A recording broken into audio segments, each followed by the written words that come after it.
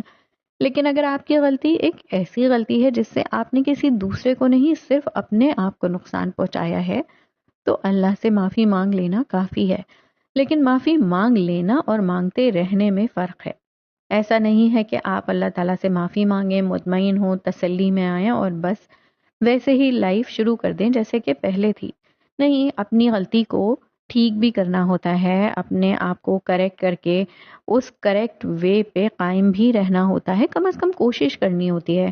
انسان ہے، غلطی بار بار کرتا ہے اور بار بار اسے معافی مانگنی ہوتی ہے، اپنے آپ کو کریکٹ کرنا ہوتا ہے، سیدھے راستے پہ لانا ہوتا ہے۔ اور کچھ انسان اپنی غلطی کو پکڑ لیتے ہیں، جیسے کہ ابھی کونج لکی ہے، شی از دا لکی ون، کہ دادی نے بھی، اس کی بہن نے بھی اس کو اس کی غلطی بتائی، اس کو سمجھایا کہ تم سے یہ غلطی ہوئی ہے، یا اس کو کچھ ریمائنڈرز دیے جن سے اسے اپنی غلطی سمجھ میں آ گئی۔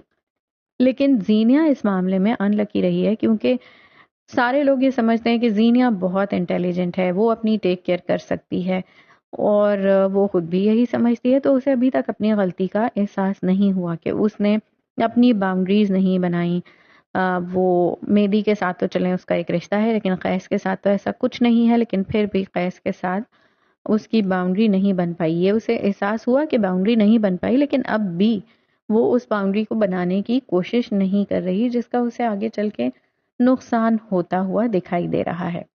تو جناب یہ تو بات ہو گئی غلطی کی اور باؤنڈری بنانے کی، لیکن ساتھ ہی ساتھ ایک اور بہت بہت زبردست میسج، اس سے پہلے بھی اس پہ ہم نے بات کی تھی کہ اپنی شکل، اپنے رنگ، اپنے قد یا اپنی کسی بھی چیز کے لیے آپ کو کمپلیکس کا شکار ہونے کی ضرورت نہیں ہوتی۔ جو اور جیسا اللہ تعالیٰ نے آپ کو بنایا ہے that is the best thing, کیونکہ اللہ تعالیٰ نے کوئی ایسی چیز تخلیق ہی نہیں کی جو کہ نامکمل ہو، ادھوری ہو، یا جو کہ بری ہو۔ ٹھیک ہے، ہر چیز کا کوئی نہ کوئی ریزن ہوتا ہے۔ اچھا ایک چیز جو ہے یہاں میں پوائنٹ آؤٹ کرنا چاہوں گی کہ اللہ تعالیٰ نے کوئی بھی چیز جو ہے نا وہ ادھوری تو نہیں بنائی، لیکن ہر چیز میں کوئی نہ کوئی نقص ہے۔